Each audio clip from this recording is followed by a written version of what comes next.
नमस्कार दोस्तों, कामयाब इंडियन एकेडमी के यूट्यूब चैनल में आप सभी का स्वागत है। हम लोग राजस्थान का इतिहास पढ़ रहे थे और ये जो सारी क्लासें बनाई जा रही हैं ये आपकी सभी महत्वपूर्ण राजस्थान लेवल की जो भी परीक्षा है उन सब में महत्वपूर्ण होंगी। जैसे अपनी जो रीट है, मेंस लगता है, प्री लगता है, इसके अलावा आपकी जो पटवार भर्ती आने वाली है, इसके अलावा राजस्थान पशु परिचर जो वैकेंसी है उसके लिए भी ये क्लासेज काफ़ी महत्वपूर्ण रहने वाली है। इसके अलावा राजस्थान एलडीसी और समस्त प्रतियोगी परीक्षाएं जो राजस्थान लेवल की हैं, जहां राजस्थान जीके आता ही है, वहां पर ये सारी क्लास महत्वपूर्ण होने वाली है। तो आप लोग इन क्लासों का लगातार अध्ययन करें और क्रम से इनका नोट्स भी बनाते चलें और आप ये पाएंगे कि लगातार अध्ययन करने से हमारा जो जीके का ये पार्ट है वो काफ़ी मजबूत बनता जा रहा है। दोस्तों, हम लोग राजस्थान का इतिहास पढ़ रहे थे और वहाँ पर हमने कई राजवंश को डिस्कस किया, जिसमें हमने चौहान वंश की कुछ शाखाओं के बारे में अच्छे से जान लिया है। आज हमारी जो क्लासेज बनने जा रही हैं वो शुरू होंगी, ध्यान रखना, गुहिल राजवंश से। हालांकि हमने पहले भी कुछ क्लास बनाई हैं, उनके आप जा कर के यूट्यूब में जा कर के उनको सर्च करके वहाँ देख सकते हैं। तो दोस्तों, हम लोग गुहिल राजवंश की शुरुआत करेंगे। तो ध्यान रखना, इसके प्रमुख शासक कौन हुए। ध्यान रखना, प्रमुख शासक यदि आपसे पूछा जाए कि इसके प्रमुख शासक, देखो शासक तो बहुत सारे हुए हैं, लेकिन इसके प्रारंभिक प्रमुख शासक कौन कौन हुए हैं। प्रारंभिक प्रमुख शासक कौन कौन हुए हैं। अब देखिए, प्रारंभिक प्रमुख शासकों में है ना, सबसे पहले नाम आता है, सबसे पहले नाम आता है गुहिल का। सबसे पहले शासक कौन हुए थे। गुहिल हुए थे भाई, गुहिल हुए। सबसे पहले शासक कौन हुए। गुहिल हुए। गुहिल के बाद और भी शासक हुए दोस्तों, उनके बारे में अपन थोड़ा सा चर्चा करेंगे। जैसे ध्यान रखना, यहीं पर हमको एक शासक और देखने को मिलते हैं, नागादित्य। नागादित्य जैसे महत्वपूर्ण शासक भी देखने को मिलते हैं। इसके अलावा और ध्यान रखना, इसी वंश में जाकर के अगले शासक देखने को मिलते हैं हमको, बप्पा रावल। तो यहां तक की तो कोई समस्या आपको होनी नहीं चाहिए। वैसे हम लोग कहां से शुरुआत करने वाले हैं। गुहिल से शुरुआत करने वाले हैं। तो सबसे महत्वपूर्ण बातें आती जो प्रारंभिक है वो क्या, किस वंश की स्थापना किसने की। वंश की स्थापना, तो ध्यान रखना, वंश की जो स्थापना है वो 566 ईस्वी के आसपास 566 ईस्वी के आसपास गुहिल के द्वारा की गई। गुहिल के द्वारा की गई। गुहिल के द्वारा की गई। ये ध्यान रखना आप लोग कि स्थापना कब की गई है। तो ये की गई है 566 ईस्वी में स्थापना की गई है। स्थापना करने वाला कौन है। तो गुहिल है। लेकिन दोस्तों, ये गुहिल कौन है, तो गुहिल के बारे में हम जानने का प्रयास करेंगे। सबसे पहले तो है ना, गुहिल के बारे में कि आखिर गुहिल का वर्णन हमको कैसे मिलता है, तो इसकी उत्पत्ति के बारे में क्या रहा था, वो सारी बातें महत्वपूर्ण है।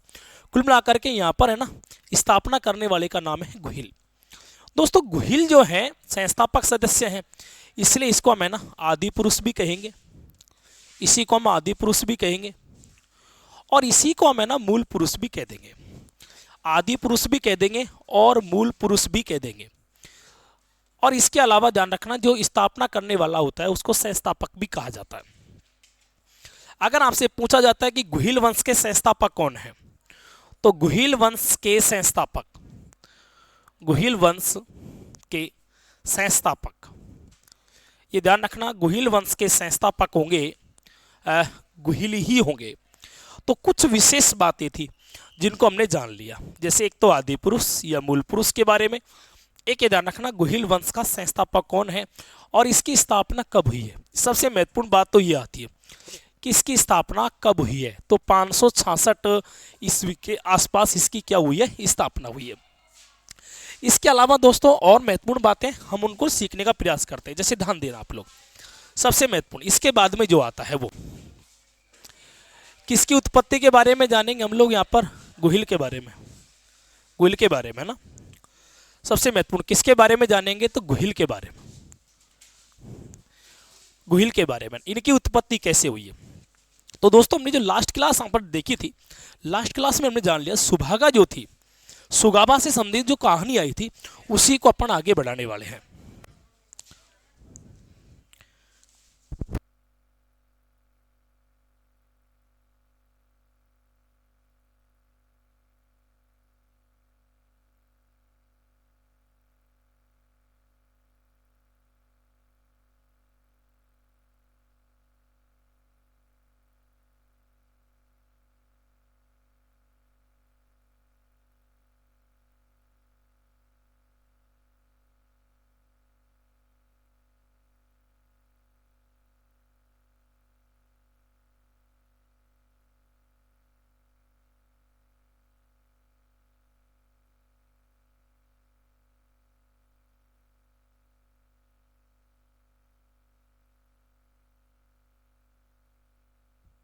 तो दोस्तों ध्यान देना आप लोग, गुहिल की हम बात कर रहे थे, गुहिल की उत्पत्ति के बारे में हमने सीखा।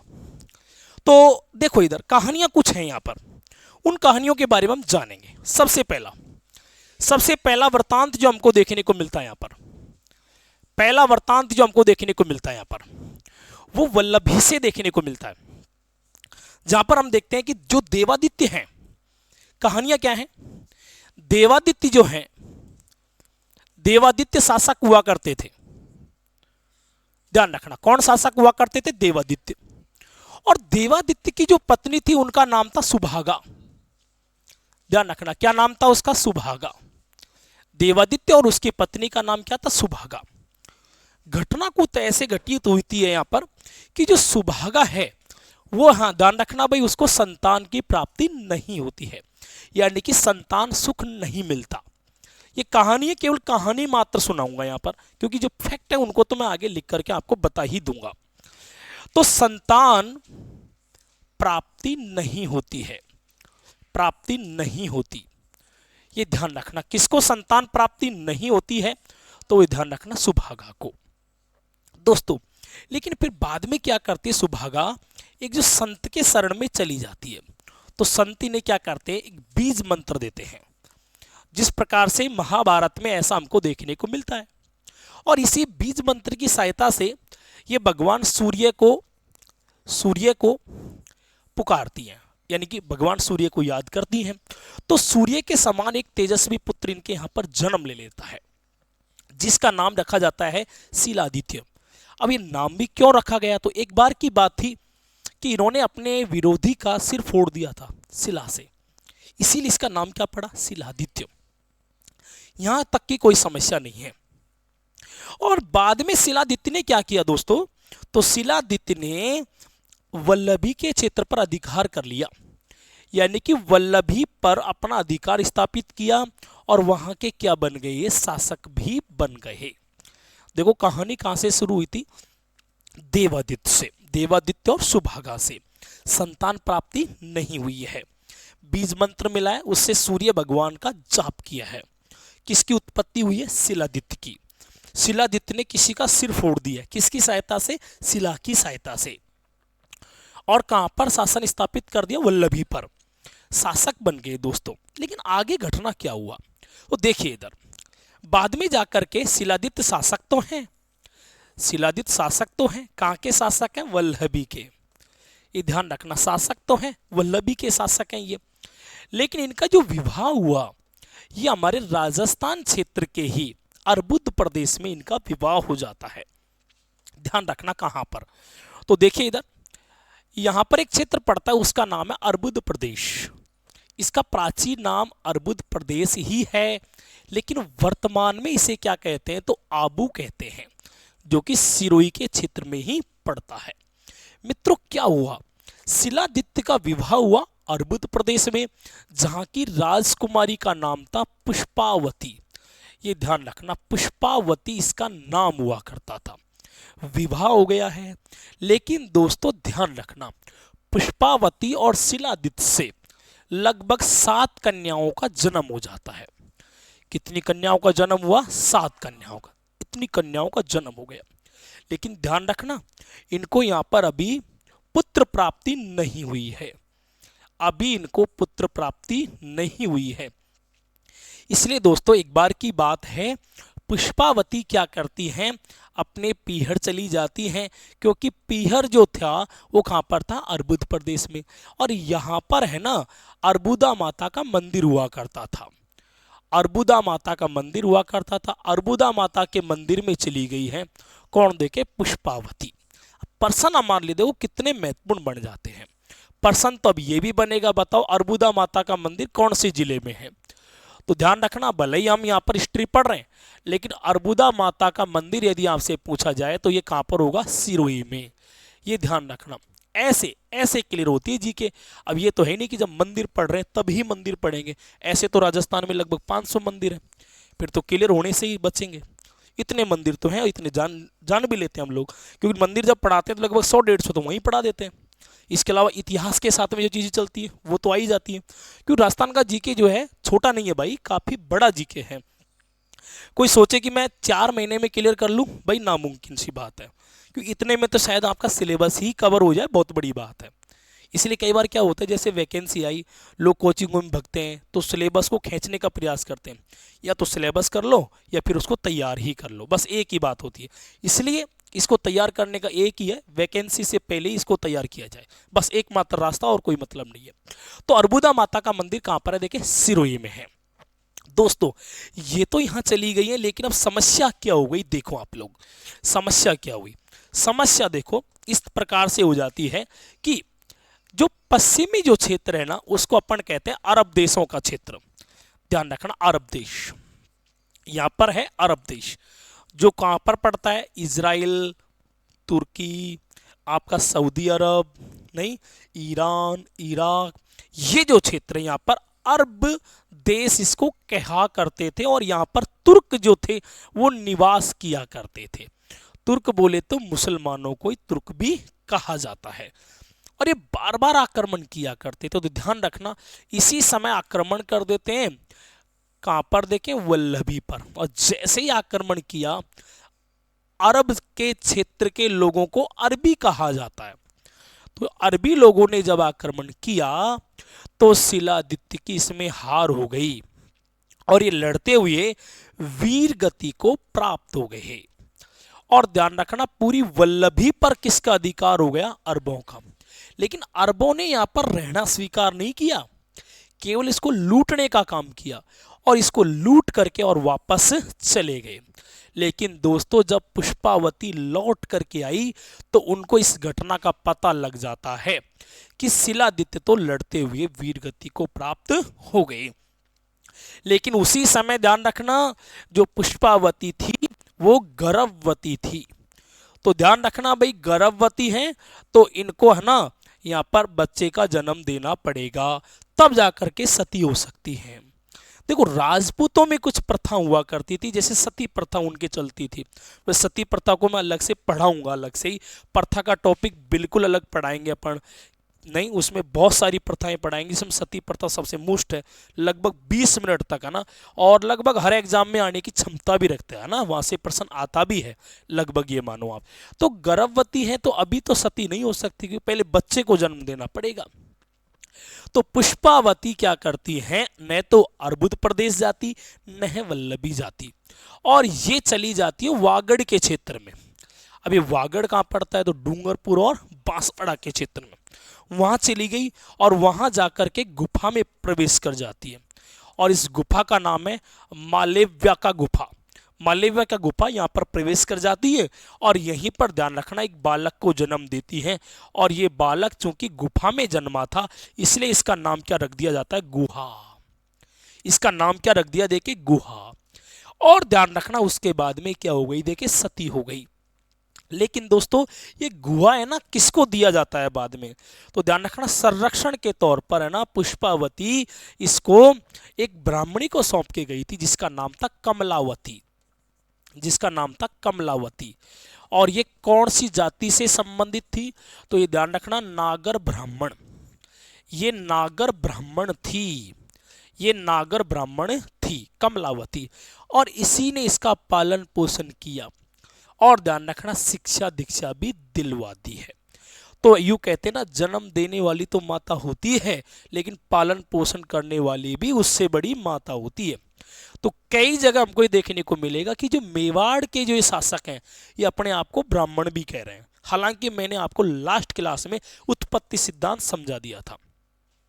डॉक्टर गोपीनाथ शर्मा और डी.आर. भंडारकर ये बताए थे, उनके अनुसार ये कौन से वंश से संबंधित है, बताओ, ब्राह्मण वंश से।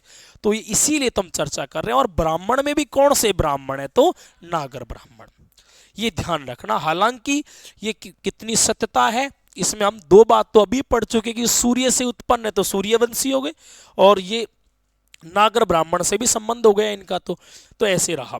ये तो थी दोस्तों केवल कहानी, हमारे काम की कहानी नहीं है, फैक्ट काम के हैं। तो दोस्तों अब हम जानते हैं सबसे पहले तो गुहिल के बारे में। अब पहला शासक मैंने शुरू कर दिया यहां पर, गुहिल। गुहिल सबसे पहले तो ये कि गुहिल कौन है, इसके बारे में जान लो।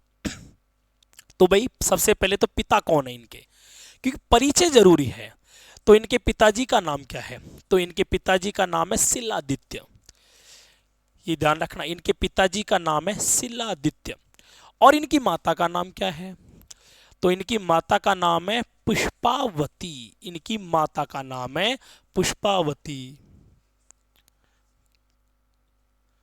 क्या नाम है इनकी माता का, पुष्पावती, ये ध्यान रखना। और फिर देखो आप लोग, इनकी संरक्षिका का नाम क्या है। संरक्षिका मतलब संरक्षण देने वाली कौन है, तो ध्यान रखना उनका नाम है कमलावती। कमलावती। अच्छा, ये कहाँ की रहने वाली, कभी कभी ऐसा भी तो प्रश्न देखने को मिलता है, कभी कभी देखने को मिलता है। तो दोस्तों ये रहने वाली है वीरनगर की। ये ध्यान रखना, कहाँ की रहने वाली है, वीरनगर। ये वीरनगर कहाँ पर पड़ता है, तो वागड़ के क्षेत्र में पड़ता है ना वीरनगर। वर्तमान में गुजरात के क्षेत्र में आ गया ये क्षेत्र है ना, थोड़ा सा ध्यान रखना आप लोग।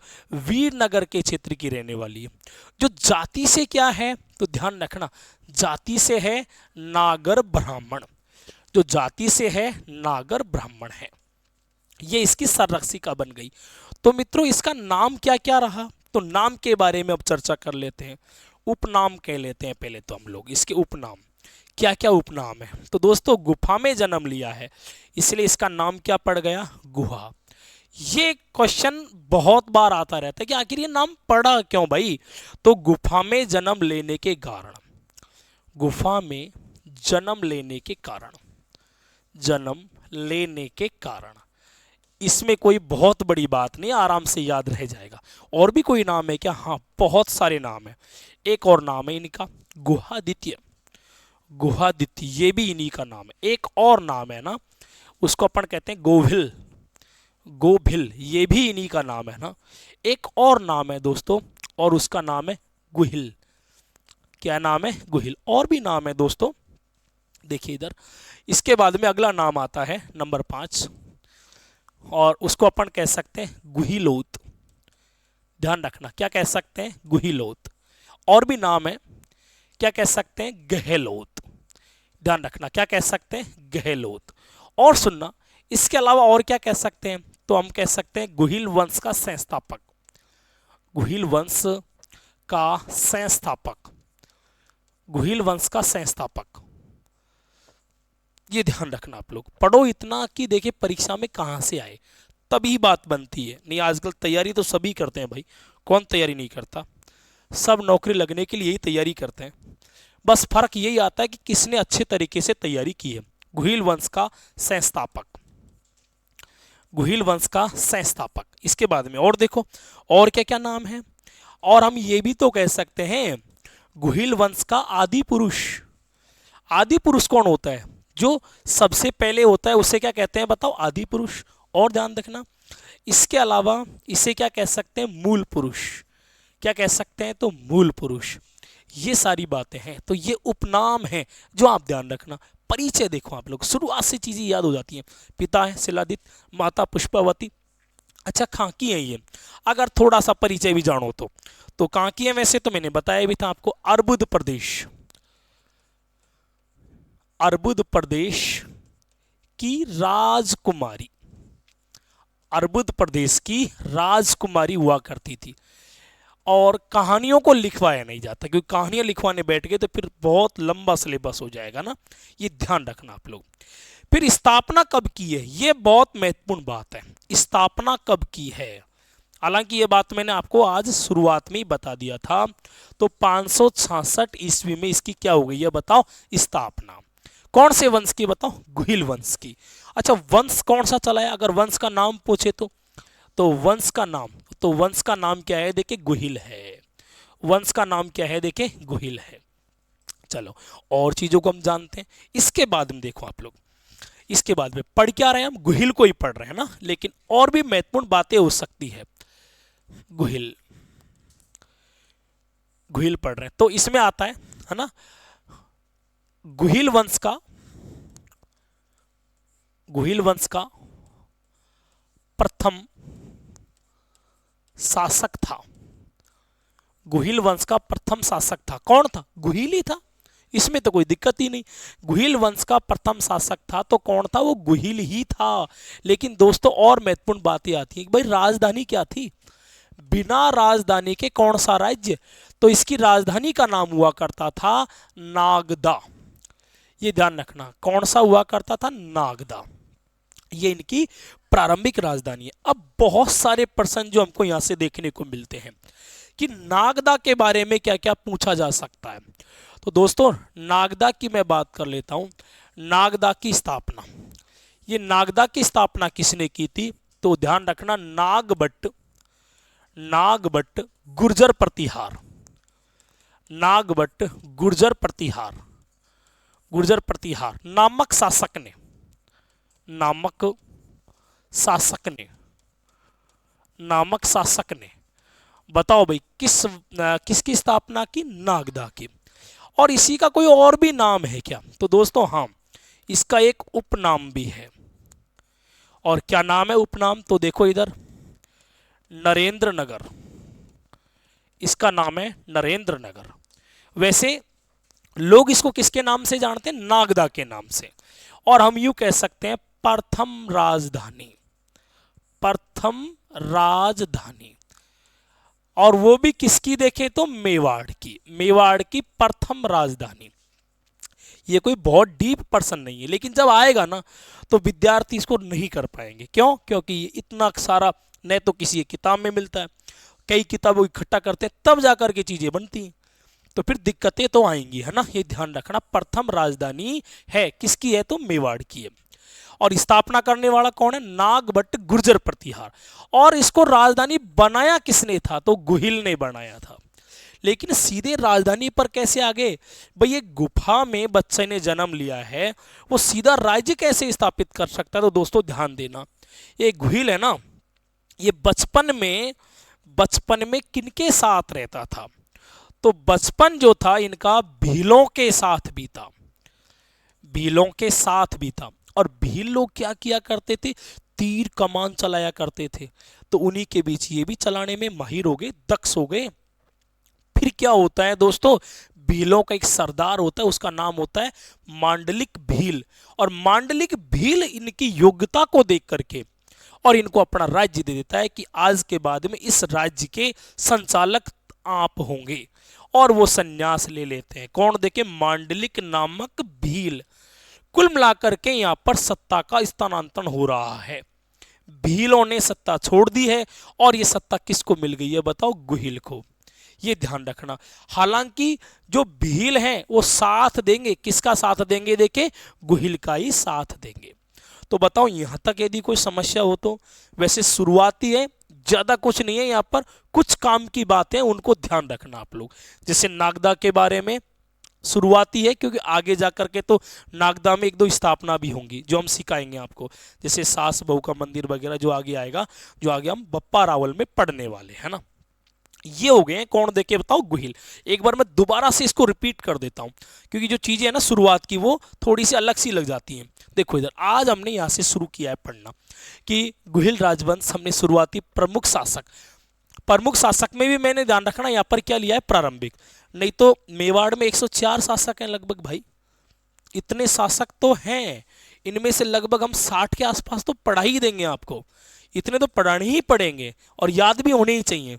तो ध्यान रखना, हालांकि इनमें सारे मोस्ट नहीं है, कहीं कहीं से ही प्रश्न आते हैं। प्रारंभिक शासक पहला कौन हुआ देखिए, गुहिल हुआ। फिर कौन हुआ देखिए, नागादित्य। फिर कौन हुआ, बप्पा रावल। हालांकि यहाँ की तो हमने बात ही नहीं की अभी, इनको तो आगे पढ़ाना भी बच ही रहा है। वैसे इस वंश का सबसे खतरनाक शासक अगर तीनों में देखें, कौन हुआ था, बप्पा रावल। कहानी भी सुना देंगे, है ना। और इस वंश की स्थापना 566 ईस्वी के आसपास गुहिल के द्वारा की गई। अब गुहिल को जानना था यार, गुहिल कौन है, आदि पुरुष मूल पुरुष है। कौन से वंश का संस्थापक है, गुहिल वंश का। इसकी उत्पत्ति कैसे हुई, देखो इधर।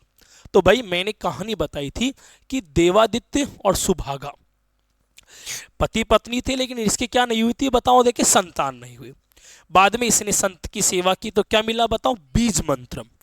कौन से ईश्वर की इन्होंने आराधना की, सूर्य की। कौन से पुत्र का जन्म हो गया, शिलादित्य का। लेकिन यार शिलादित्य बाद में शासक बन गए कहां के, वल्लभी के। वल्लभी कहां पड़ता है, हालांकि मैंने सिखा रखा है आपको, बताइए दोस्तों, गुजरात। कहां पर है बताओ, गुजरात में। और ये शासक बन गए यहाँ के। फिर क्या हुआ देखो आगे, शासक तो बन गए, लेकिन फिर इनका विवाह हुआ। कहां पर हुआ विवाह, अर्बुद प्रदेश में। अर्बुद प्रदेश में किससे हुआ, पुष्पावती से विवाह हो गया दोस्तों। लेकिन ध्यान रखना, इनके 7 कन्याओं का क्या हो गया, देखें जन्म हो गया। लेकिन सबसे महत्वपूर्ण बात तो ये होता है कि राज्य को चलाने के लिए तो एक राजकुमार चाहिए, लेकिन राजकुमार इनके है ही नहीं। इसलिए दोस्तों ध्यान रखना, एक दिन पुष्पावती अपने पीहर चली जाती है। कौन से मंदिर में देखिए बताओ, अर्बुदा माता। तो ये प्रश्न आप ध्यान रखना, बताओ अर्बुदा माता का मंदिर कौन से जिले में है, तो सिरोही में। वे सिरोही में कहां पर है, तो आबू में है। वहां चली जाती है और जब लौट करके आती है तो गर्भवती है। लेकिन ध्यान रखना, इनकी मृत्यु हो गई। किनकी बताओ, शिलादित्य की। क्यों हुई, तो ध्यान दो। अरबियों ने क्या कर दिया था, आक्रमण, और वहीं पर लड़ते हुए वीर गति को प्राप्त हो गए थे। कौन देखे बताओ, शिलादित्य। और वल्लभी को भयंकर लूट लिया था, किसने बताओ, अरबियों ने। अब अगर यहां पर आ भी जाती पुष्पावती तो क्या कर लेती, क्योंकि राज्य में तो कुछ नहीं बचा है। अब जनता की रक्षा ये कर नहीं पाए, लड़ते हुए वीर गति को प्राप्त हो गए। इसलिए पुष्पावती न तो अपने पीहर रुकी, नहीं अपने ससुराल, और ये कहां पर आ गई, तो वागड़ के क्षेत्र में। वागड़ में गुफा हुआ करती थी, माल्यवा की गुफा, वहां पर आ गई। और ध्यान रखना, इसके साथ कौन थी, कमलावती नागर ब्राह्मणी। तो इसने गुफा में ही बच्चे को जन्म दिया, तो उस बच्चे का ही नाम क्या हो गया बताओ, गुहा। बाद में जन्म देने के बाद में ये तो सती हो गई। और ध्यान रखना, गुहा किसको दे दिया गया बताओ, ये कमलावती को। और कमलावती ने इसको अपना पुत्र के समान रखा और पालन पोषण किया। तो ध्यान रखना, पालन पोषण किया। तो अब हमने फिर इसका परिचय लिया है कि ये गुहिल कौन है। तो ध्यान रखना, इसके पिता तो कौन है, शिलादित्य। माता कौन है, पुष्पावती। परिचय क्या है, तो अर्बुद प्रदेश की राजकुमारी है। और दोस्तों संरक्षिका कौन है, कमलावती, जो कि क्या है जाति से, नागर ब्राह्मण। कहाँ की रहने वाली है, वीरनगर की। और उपनाम जो है वो तो बहुत सारे हैं। जैसे देखो, पहला क्या है, गुहा। क्यों है भाई, गुफा में जन्म लेने के कारण। फिर अगला क्या है, गुहादित्य। फिर अगला क्या है, गोभिल। अगला क्या है, गुहिल। कुछ नाम मिलते जुलते हैं ना। अगला है गुहिलोत, अगला गहलोत, अगला गुहिल वंश का संस्थापक, अगला आदि पुरुष, मूल पुरुष। और स्थापना कब की है, 566 ईस्वी में। ईस्वी में, ईसा पूर्व नहीं, ईस्वी में। ईसा पूर्व में तो हम बौद्ध धर्म, जैन धर्म, मौर्य, वो सब पढ़ते हैं। हालांकि मैं इंडिया जी के भी आपको पढ़ा दूंगा, लेकिन फिलहाल तो हम ये राजस्थान जी के डिस्कस कर रहे हैं। और वंश का नाम क्या है बता, गुहिल है। तो ये तो परिचय था, केवल किसका परिचय था बताओ, देखिए गुहिल का। इतनी सारी बातें पढ़ी, क्या राजधानी पढ़ी हमने, नहीं। तो आगे में ध्यान रखना, राजधानी तो है गुहिल। गुहिल वंश का प्रथम शासक था, जिसकी राजधानी क्या थी, नागदा। अच्छा, नागदा प्रथम राजधानी है किसकी बताओ, मेवाड़ की। और ध्यान रखना, इसकी स्थापना किसने की थी, नागभट्ट गुर्जर प्रतिहार ने इसकी क्या कर दी थी, स्थापना। और अभी नागभट्ट गुर्जर प्रतिहार वगैरह, तो मैं गुर्जर प्रतिहार आपको शासक पढ़ाऊंगा तो वहां पर अच्छे से बताऊंगा। गुर्जर प्रतिहारों की 4 शाखाओं के बारे में अपन डिस्कस करेंगे अच्छे से। नागवंशी गुर्जर भी पढ़ाऊंगा। और जब राजस्थान के देवी देवता चलेंगे तो भगवान देवनारायण जी अपन जरूर पढ़ाएंगे, जहां पर बगड़ावतों की जो कथा है वो आपको मैं जरूर बताऊंगा, ठीक है ना, ऐसे करके। और उपनाम जो है, उपनाम क्या है इसका, नरेंद्र नगर, ये ध्यान रखना। और इसे बचपन में किनके साथ रहता था, भीलों के साथ। तो ध्यान रखना, इसने तलवार चलाना, तीर चलाना सीख ही लिया और अच्छा सैनिक बन गया, योद्धा बन गया।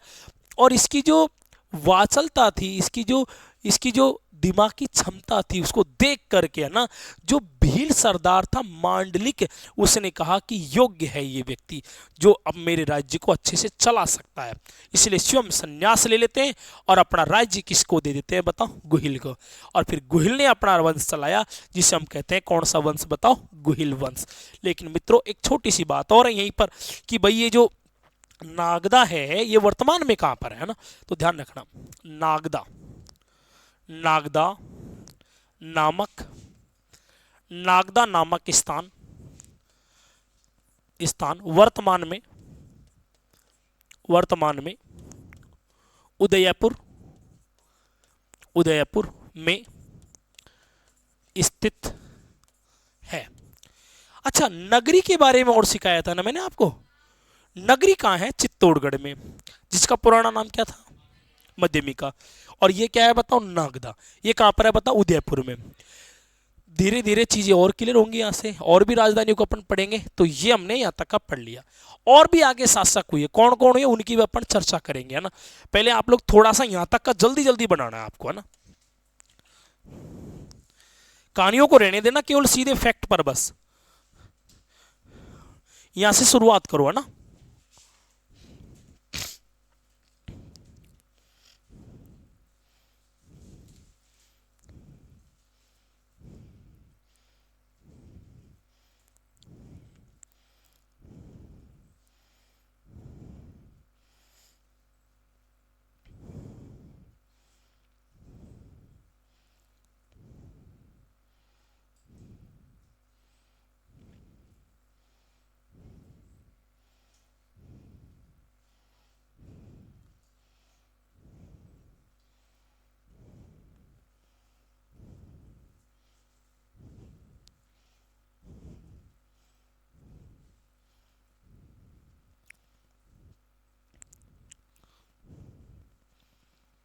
यहां पर अपन इसको ही डिस्कस कर रहे हैं अभी, है ना, गुहिल को। आगे के शासक भी पढ़ाऊंगा, लेकिन एक बार ये शुरुआत यही से हुई है ना, गुहिल से हुई है।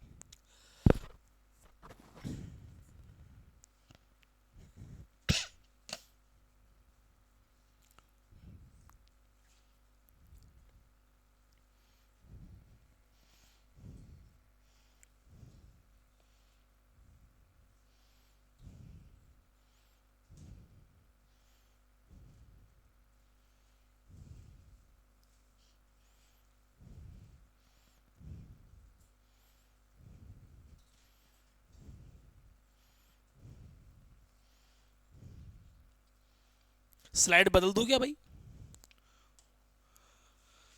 इस वाले में है ना, थोड़ा सा लगा दो, जिससे आपको क्या आभास हो जाएगा, और कुछ नहीं, बस कहानी है, यहां से कोई प्रश्न नहीं है। लेकिन आपका ये क्या है, जब आप कभी इतिहास पढ़ोगे यहाँ का, तो थोड़ी सी कहानी आपको याद आ जाएगी, बस प्रश्न यहां से कभी नहीं आ सकता।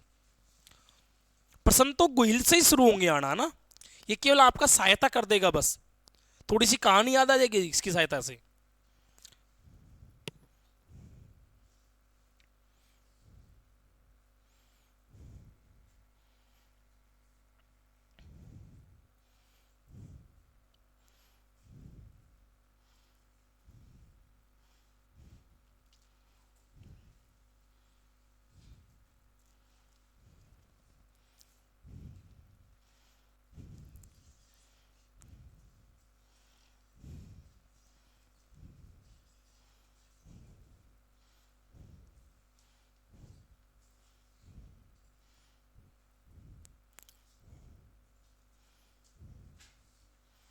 शिलादित्य कौन है, इनका पुत्र है ना, शिलादित्य इनका पुत्र है। स्लाइड बदल दूं क्या भाई, चलो नेक्स्ट, है ना। इसको तो उतारना ही नहीं है, ये तो कहानी थी पूरी, इसको उतारना नहीं है। हाँ, एक छोटी सी बात जरूर लिख दो, अर्बुदा माता का मंदिर सिरोही, बस इतना सा ही लिखो इसमें। अर्बुदा माता का मंदिर कहां पर है, सिरोही में। वैसे शाकंभरी माता और थी, जो आपके सांबर में थी, सांबर जयपुर में। और इसके अलावा और भी वरहा मंदिर जो अजमेर में था, 2.5 दिन का झोंपड़ा अजमेर में। नहीं, इन चीज़ों को धीरे धीरे, क्योंकि ये आपको एक्स्ट्रा कल्चर में है ना, एक्स्ट्रा कल्चर में चलता जा रहा है लगातार। इतिहास के साथ में कल्चर भी क्लियर होती है ना, ये ध्यान रखना आप लोग। बस एक ही लिखना था और कुछ नहीं लिखना है यहाँ से, बस इसके बाद में आप लोग यहाँ पर आ जाओ और इसको तो पूरा लिखो, क्योंकि यहीं से शुरू होते हैं आपके प्रश्न वास्तव में।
कोई शब्द में दिक्कत तो बोल देना ना, गलत मत उतारना, गलत उतारोगे तो भैया गलत पढ़ोगे।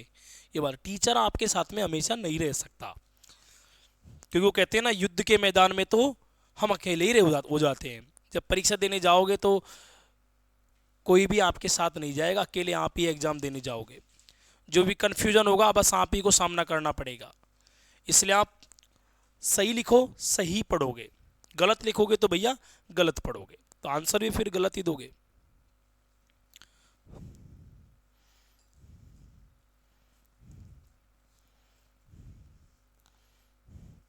होने को तो बहुत सारे नाम है, लेकिन ये वो हैं जो आपके काम आएंगे, बस फालतू नहीं है इनमें कुछ भी। वैसे तो हम मनोरंजन के लिए तो 104 नाम भी पढ़ सकते हैं, लेकिन कोई मतलब नहीं है। एग्जाम की दृष्टि से यही काफ़ी मोस्ट है बस। जिनमें से भी ये आगे के जो 3 लिखे हैं मैंने, आदि पुरुष, मूल पुरुष और संस्थापक, ये तो इनकी कुछ समानार्थी शब्द मान सकते हो आप बस। हाँ, एक ये जरूर ध्यान रखना, गुहा नाम क्यों पड़ा है, तो गुफा में जन्म लेने के कारण।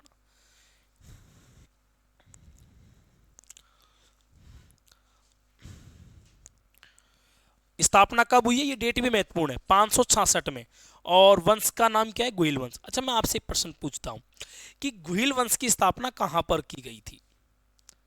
तो स्थान पूछ लिया, कहां पर, देखो राजधानी में होगी ना स्थापना तो स्थापना कहां पर हुई थी बताओ, नागदा में। ऐसे क्रॉस पर्सन, मतलब सारा पढ़ लिया फिर भी प्रश्न पूछ लिया, ऐसे प्रश्न पूछ लेता है वो, है ना। तो राजधानी में होगी भाई स्थापना तो। फिर आगे आप थोड़ा सा है ना, ये गुहिल के बारे में थोड़ा सा और लगाओ, क्योंकि ये नागदा वगैरह यहाँ पर आ गए तो इनके बारे में। और नागदा वर्तमान में कहाँ पर है, उदयपुर में।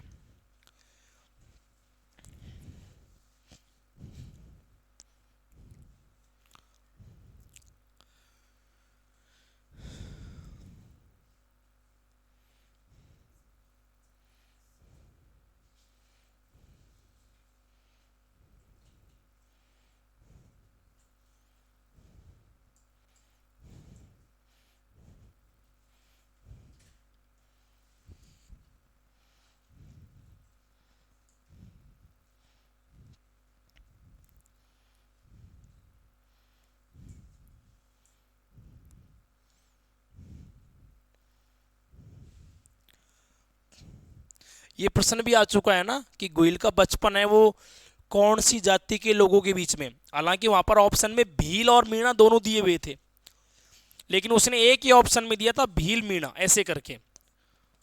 तो वो भी कोई दिक्कत नहीं है, क्योंकि यहाँ पर भीलों के साथ में मीणा भी रहते हैं और इनमें बकायदा शादी संबंध भी होते हैं। तो इसलिए हम लोग भील मीणा भी कह सकते हैं अगर ये नहीं मिलता है तो। वैसे सही आंसर यहाँ पर भील होगा।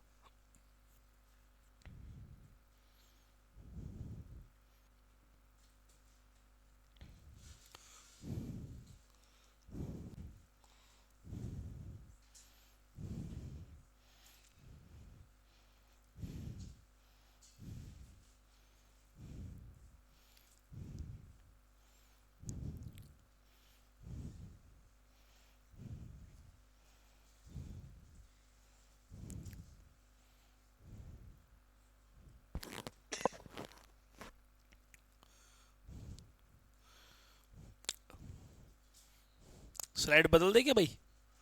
हो गया सभी का? आगे पीछे कोई? ये लास्ट की लाइन लिख देना ना। नागदा कहाँ पर है इस समय? उदयपुर में। नगरी कहाँ पर है? चित्तौड़गढ़ में, है ना। नगरी कहाँ पर है? चित्तौड़गढ़ में। यहाँ तक तो हमने सीख भी लिया है। तो दोस्तों देखो इधर, सबसे पहले तो हमने डिस्कस कर लिया था किसको देके? गुहिल को। बस कुछ नहीं, एक ही बात ध्यान रखना, गुहिल वंश का संस्थापक, गुहिल वंश का संस्थापक। स्थापना कब की है? 566 में, 566 ईस्वी में। यही ध्यान रखना और कुछ नहीं। इसके बाद में अगले महत्वपूर्ण शासक कौन है? क्योंकि ये तो पहले महत्वपूर्ण शासक थे। दूसरे महत्वपूर्ण शासक है सील। केवल इनके बारे में एक लाइन ध्यान रखनी है बस, क्योंकि इनके बारे में एक छोटा सा हमको अभिलेख मिला है। अभिलेख शिलालेख क्या होते हैं? तो जो लिखित जो हमको कुछ प्रमाण मिलता है उन्हीं को अपन कहते हैं। तो ध्यान रखना इनके बारे में एक छोटी सी लाइन ध्यान रखना जो कभी एग्जाम में आ जाए तो एक अभिलेख है, उसका नाम है सामोली। सामोली का अभिलेख, सामोली का अभिलेख जानकारी देता है, सामोली का अभिलेख जानकारी देता है, बस और कुछ नहीं। इतना ही ध्यान रखना आप लोग। ये हो गए क्या बताओ? देखिए सील।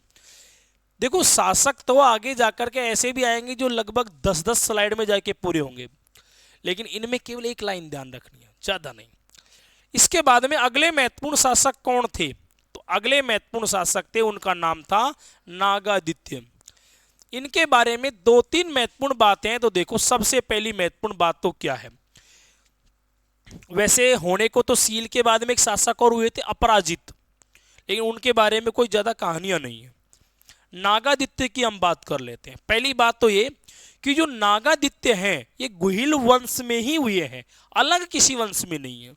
तो ध्यान रखना इनके समय क्या हुआ था ना, तो इनके समय भीलों ने इनकी कार्यशैली और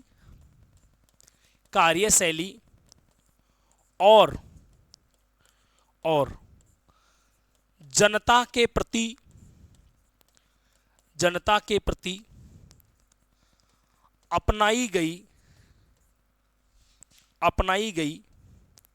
नीतियों का विरोध किया। देखो अब यहां पर क्या हुआ है, अभी तक तो भील साथ दे रहे हैं, किनका बताओ? गुहिलों का। लेकिन ये लाइन क्या लिख दिया देखो मैंने, भीलों ने इनकी कार्यशैली और जनता के प्रति अपनाई गई नीतियों का क्या किया बताओ? विरोध। देखो नीतियों का विरोध करो चाहे कार्यशैली का विरोध करो, विरोध तो किसका होगा यहां पर बताओ? नागादित्य का। तो इस शिकायत भी तो करेंगे ना भील इनसे, क्योंकि राजा से शिकायत भी तो की जा सकती है उनकी। जब शिकायत की तब भी नहीं माने, कौन देखे? नागादित्य। तो भील इतने कमजोर थोड़ी थे। भीलों ने क्या किया? अपनी सारी सेना को बुलाया और ध्यान रखना चारों ओर से घेर लिया। किसको देखे? नागादित्य को। कहां पर? नागदा में, क्योंकि राजधानी भी तो नागदा ही है। चारों ओर से घेर लिया और ध्यान रखना किस पर आक्रमण कर दिया? देखिए बताओ, नागादित्य पर। और नागादित्य यहां पर वीर गति को प्राप्त हो गए। तो ये प्रश्न क्या आएगा अब आपसे? प्रश्न क्या पूछ सकता है कि गुहिल वंश के प्रारंभिक शासकों में से वो कौन से शासक थे जिनका विरोध भीलों ने किया था? तो ध्यान रखना कौन थे? नागादित्य। लेकिन समर्थन किसका किया था? गुहिल का, क्योंकि इन्होंने अपनी राजगद्दी उनको दे दी है। लेकिन यहां उल्टा हुआ है, भीलों ने विरोध किया है किसका बताओ? नागादित्य का। समस्या यहीं से है। लेकिन दोस्तों इनके एक पुत्र हुआ और उसका नाम था बप्पा रावल। इनका एक पुत्र था, इसका नाम क्या था? बप्पा रावल। दोस्तों इनकी तो ध्यान रखना वीर गति हो गई है, लेकिन ये बच्चा अभी बचा हुआ है। तो इनकी माता ने इसको सुरक्षित स्थान पर पहुंचाने की बात की कि क्या पता कहीं भील इनको भी मार दे। तो ध्यान रखना कुछ सेवक और इनकी माता बप्पा रावल को लेकर के और वहीं चले गए जहां पर ध्यान रखना कमलावती ब्राह्मणी के वंशज रहा करते थे। कमलावती ब्राह्मणी तो बहुत समय पहले हुई थी, लेकिन उनके वंशज तो अभी भी हैं। तो उनके पास गई और उनसे कहा कि आप इस बच्चे को रख लो। तो ध्यान रखना, वहां पर गए तो कुछ समय तो इन्होंने उसको रखा, किसको देके, बप्पा रावल को। लेकिन बाद में फिर बप्पा रावल यहां से चले गए और एक ऋषि के आश्रम में पहुंच जाते हैं, और ऋषि का नाम होता है हारित ऋषि। क्या नाम होता है ऋषि का? हारित ऋषि। अब जो लगभग 5-6 क्वेश्चन जो यहां से पूछे जा रहे हैं वो किनसे संबंधित है बताओ? हारित ऋषि से। इनकी अपन चर्चा कर लेंगे। लेकिन क्या आपको तीनों शासकों में कोई दिक्कत है क्या? गुहिल आ जाए तो ये क्या है बताओ? संस्थापक है। सील का उल्लेख किसमें मिलता है बताओ? सामूली अभिलेख में। नागादित्य का विरोध किसने किया है? भीलों ने। हत्या भी किसने की है बताओ? भीलों ने। इसके पुत्र का नाम क्या है? बप्पा रावल। बप्पा रावल का संरक्षण किसने किया है? कमलावती ब्राह्मणी के वंशजों ने। ब्राह्मणी ने नहीं, उनके वंशजों ने। तो आप लोग ये 3 बिंदु और लगा दो, है ना। फिर मैं शुरू कर रहा हूं बप्पा रावल, क्योंकि ये मोस्ट शासक है।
बदल दे के स्लाइड भाई? हो गया तो अब देखो इधर, गोहिल पढ़ लिया, सील पढ़ लिया, नागादित्य। अब अगले शासक कौन आ रहे हैं? बप्पा रावल। देखो इनका एक बार मैं सामान्य परिचय लगा देता हूं। सबसे पहले तो ये कि जो बप्पा रावल है, बप्पा रावल, तो बप्पा रावल कौन से वंश से संबंधित है? तो ये गुहिल वंश से ही संबंधित है ना। देखो सबसे पहले तो इनके पिताजी का नाम, तो इनके पिताजी का नाम क्या है? नागादित्य। इनके पिताजी का नाम है नागादित्य। ये ध्यान रखना, कई जगह सील भी बता रखा है, लेकिन इनके पिताजी का नाम नागादित्य। ये ध्यान रखना आप लोग। दोस्तों घटना क्या घटित हुई? तो ध्यान रखना, बचपन, इनका जो बचपन है वो ध्यान रखना कहां पर बीता? तो जंगलों में बीता। जंगलों में बीता। इनका बचपन कहां पर बीता? जंगलों में। फिर सुनो, इनका संरक्षण किसने किया? तो इनका संरक्षण किया था नागर ब्राह्मणों ने। किसने किया? तो नागर ब्राह्मणों ने। इनका क्या कर दिया था? संरक्षण कर दिया था भाई। फिर सुनो, इनसे संबंध एक बात और आती है, इनके गुरु कौन थे? तो इनके गुरु का नाम था हारित ऋषि। ये ध्यान रखना, इनके गुरु का नाम क्या था? हारित ऋषि।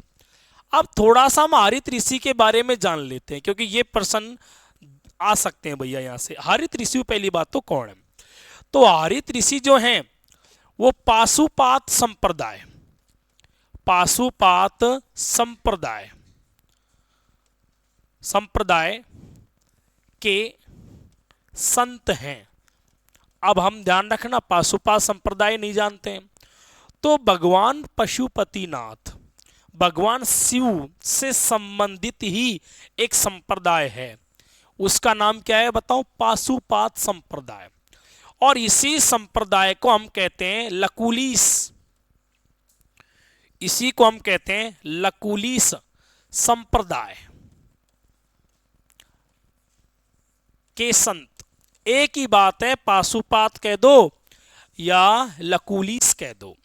तो इनके आराध्य कौन है, इनके आराध्य देवता कौन है? तो ध्यान रखना, भगवान शिव हैं। इनके आराध्य कौन है? तो भगवान शिव हैं। और इनके शिष्य कौन बन गए? तो अभी मैंने बताया था इनका जो शिष्य था वो कौन बन जाता है? तो बप्पा रावल। इनके क्या बन जाते हैं? शिष्य बन जाते हैं। और ये क्या करते हैं? तो भाई ध्यान रखना, हारित ऋषि की गाय चराते हैं। गाय चराते हैं। कौन चराते हैं गाय? तो ध्यान रखना, शिष्य। शिष्य कौन है? बप्पा रावल। वो गाय चराते हैं किनकी? हारित ऋषि की। अच्छा, ये रहते कहां पर? इनका आश्रम कहां पर है? तो इनका आश्रम है ना वर्तमान में उदयपुर। वर्तमान में उदयपुर। उदयपुर के आसपास इनका क्या हुआ करता था? आश्रम। कौन से पर्वतों में? तो आपसे पूछे तो ध्यान रखना, यहां पर है अरावली की पहाड़ियां। अरावली की पहाड़ियों में इनका क्या हुआ करता था? आश्रम हुआ करता था। दोस्तों, गाय चराते थे हारित ऋषि की। कौन? बप्पा रावल। एक बार की बात है, बप्पा रावल गाय चरा करके ला रहे थे हारित ऋषि की। उन्होंने एक बात देखी, अगर आप थोड़ा सा जानते हो तो मैं कुछ गायों से संबंधित शब्दावली आपको मैं बता दूं। जैसे एक वेला होती जिसको हम कहते हैं गोधूली। अगर आप इसके बारे में जानते हो तो गोधूली क्या होता है? तो गायों के लौटने का समय है।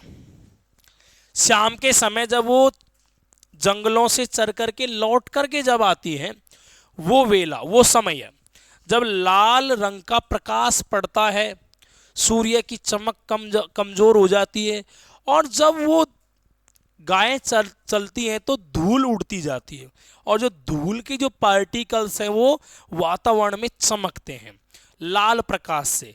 ऐसी वेला, ऐसा समय है, क्या कहलाता है बताओ? गोधूली वेला। ये कब होता है? तो शाम के समय होता है। आज भी गांवों में तो ऐसे शब्दों का प्रयोग आज भी किया जाता है। नहीं, शाम का समय एक अलग चीज है, गोधूली वेला एक अलग चीज है। मैं तो यही चर्चा कर रहा हूं, ध्यान रखना। बप्पा रावल गायों को लेकर के आ रहे हैं, और एक स्थान विशेष पर है ना एक गाय रुक जाती है। हो सकता है घटना पता नहीं कितने दिन से चल रही हो, लेकिन बप्पा रावल ने ध्यान नहीं दिया। आज ध्यान दिया है। एक गाय रुकी है एक विशेष स्थान पर, जहां पर साधारण मिट्टी है, जैसे आसपास थी और जगह वैसी मिट्टी यहां पर थी। तो वहां पर गाय रुकी और अपने आप वहां पर दूध निकलने लग गया, और उसके बाद में वो गाय फिर आगे बढ़ जाती है। आज ये घटना पहला चरण था तो ज्यादा दिमाग पर लिया ही नहीं बप्पा रावल ने। हो सकता है किसी गाय का कोई स्वभाव बदल गया हो, कुछ ऐसी घटना हुई हो, तो ज्यादा दिमाग पर लिया ही नहीं। दूसरे दिन फिर पहुंचे, लौट करके आए। आज कोई दूसरी गाय रुकी है और उसी स्थान पर सेम प्रोसेस हुआ है, लेकिन ज्यादा दिमाग नहीं लगाया। हो सकता है कि कोई लत लग गई हो गायों को। अगले दिन फिर यही घटना हुई है। अब तो डेली नोटिस कर रहे हैं, क्योंकि अब तो ये इंतजार इस बात का करते हैं कि भला इस जगह से चलने पर ऐसा ही क्यों होता है, और जगह तो क्यों नहीं होता। देखें, तो इन्होंने क्या किया, किसी दूसरे बेड़े की गायों को ला करके छोड़ा, वहां पर भी ऐसा ही घटना हुआ। तो ये समझ गए कि इस स्थान पर तो कुछ विशेष है। अपने गुरु को नहीं बताया इसके बारे में। और ध्यान रखना, गायों को तो कहां पर छोड़ करके आ गए? आश्रम में। और एक बड़ा सा पहाड़ा लेकर के आए और यहां पर पहुंच गए, और इसकी खुदाई शुरू कर दी। जैसे इसे खोदा तो ध्यान रखना, यहां पर एक भगवान शिव का एक बहुत बड़ा क्या निकला, देखे, शिवलिंग। लेकिन बप्पा रावल इतने ताकतवर थे कि इतने बड़े शिवलिंग को स्वयं अकेले नहीं, ध्यान रखना, खोदा भी और बाहर भी निकाल लिया। और फिर जाकर के इसका समाचार किसको सुनाया? देखें, हारित ऋषि को। तो हारित ऋषि तो भगवान शिव जी के बहुत बड़े भक्त थे ही। तो उन्होंने, ध्यान रखना, फिर उनसे कहा बप्पा रावल से कि तुमने शिवलिंग को बाहर निकाल लिया है, अब तो इसका मंदिर बनना ही चाहिए। भाई तुम इसको छेड़ते नहीं जब तो कोई दिक्कत नहीं थी, लेकिन अब तो गड़बड़ किया है तो अब इसका तो प्रायश्चित आपको करना पड़ेगा। बप्पा रावल ने कहा मेरे पास में कोई धन दौलत नहीं है, इतना पैसा नहीं है, निर्माण कैसे होगा भला? तो हारित ऋषि ने खजाना बता देते हैं। यूं कहते हैं कि लगभग 15 करोड़ मोहरों का खजाना मिला था। किसको देखें? बप्पा रावल को। फिर बप्पा रावल ने मूर्ति को उठाया और पहले उदयपुर नहीं बसा था, उदयपुर तो बहुत बाद में बसेगा। उदयपुर कौन बसाएगा? तो महाराणा प्रताप के पिताजी उदय सिंह हैं, तो वो तो बाद की घटना, अभी कोई उदयपुर नहीं है। लेकिन हाँ, वर्तमान में उदयपुर नामक क्षेत्र में एक और छोटा सा स्थान पड़ता है, उसका नाम है कैलाशपुरी। इस कैलाशपुरी नामक स्थान पर मंदिर बनवा दिया। किसने बनवा दिया ये मंदिर? तो बप्पा रावल ने। हालांकि धन कहां से मिला है ये तो आपको मैंने बता ही दिया। मंदिर बनवा दिया और शिवलिंग को इसी में स्थापित करवा दिया। और ये मंदिर किस नाम से प्रसिद्ध हो गया? तो इसी का नाम रखा गया एकलिंगनाथ मंदिर। एकलिंगनाथ मंदिर। अब आपसे पूछा जाए कि बताओ एकलिंगनाथ मंदिर कहां पर स्थित है? दोस्तों कैलाशपुरी में, और कैलाशपुरी इस समय कहां पर है? उदयपुर में। और एक प्रश्न और कि जो राजस्थान में पाशुपात या लकुलिश जो संप्रदाय है, इसकी सबसे बड़ी पीठ कहां पर है? कहां पर है बताओ?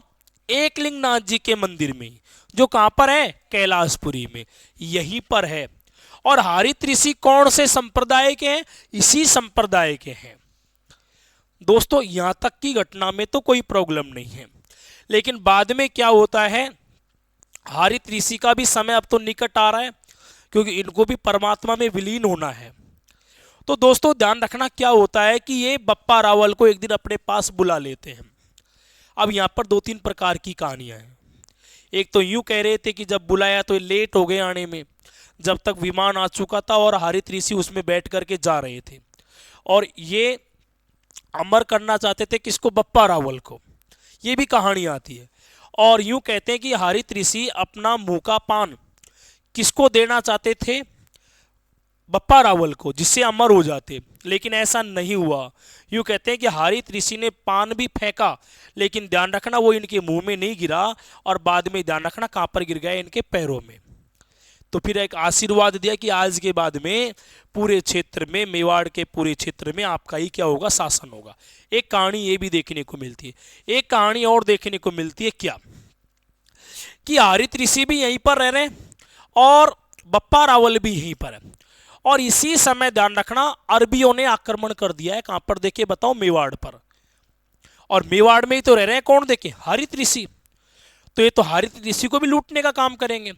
तो हरित ऋषि के पास भील दौड़ करके आए, और भीलों ने कहा कि ऐसा है ऋषि, आप हमारी क्या कर सकते हो? रक्षा कर सकते हो। तो हरित ऋषि ने कहा भाई मैं कोई योद्धा तो हूं नहीं जो आपकी रक्षा करूं, लेकिन फिर भी मेरा एक शिष्य, उसका नाम क्या है? देखिए बप्पा रावल, इसको ले जाओ, ये तुम्हारी क्या करेगा? देखिए रक्षा करेगा। यूं कहते हैं कि हरित ऋषि ने अपनी योग विद्या से बलिष्ठ बना दिया था किसको? देखिए बप्पा रावल को। और ये आक्रमण करने वाला कौन था? तो यूं कहते हैं कि दोस्तों आक्रमण करने वाले का नाम था जुनैद। कौन था आक्रमण करने वाला? जुनैद। और यूं कहते हैं इस जुनैद के आक्रमण को विफल कर दिया किसने? बताओ, बप्पा रावल ने। और विफल ही नहीं, इसका पीछा किया, और यूं भी कहते हैं कि सिंधु नदी को पार करवा के आया था। और पाकिस्तान में इसने एक पिंडी बनवाई थी, मतलब एक चबूतरा बनवाया था, जिसको आज भी रावल जी की पिंडी कहते हैं। क्या कहते हैं? तो रावल जी की पिंडी कहते हैं, और जिसका वर्तमान में नाम पड़ गया रावलपिंडी। क्या पड़ गया? रावलपिंडी। शायद आप भी जानते होंगे रावलपिंडी के नाम से शोएब अख्तर को जाना जाता है। रावलपिंडी एक्सप्रेस एक स्थान पड़ता है रावलपिंडी, जो कहां पर है? देखिए पाकिस्तान में। तो दोस्तों ये ध्यान रखना आप लोग, ये था हमारा मेवाड़ के इतिहास का शुरुआती बिंदु, है ना। कल जब हम क्लास बनाएंगे तो बप्पा रावल को ही लिखेंगे, है ना, बप्पा रावल को ही लिखेंगे। अगर आपने कुछ, कहां तक का हो गया था? चलो थोड़ा स्लाइड ये और बना लो, है ना।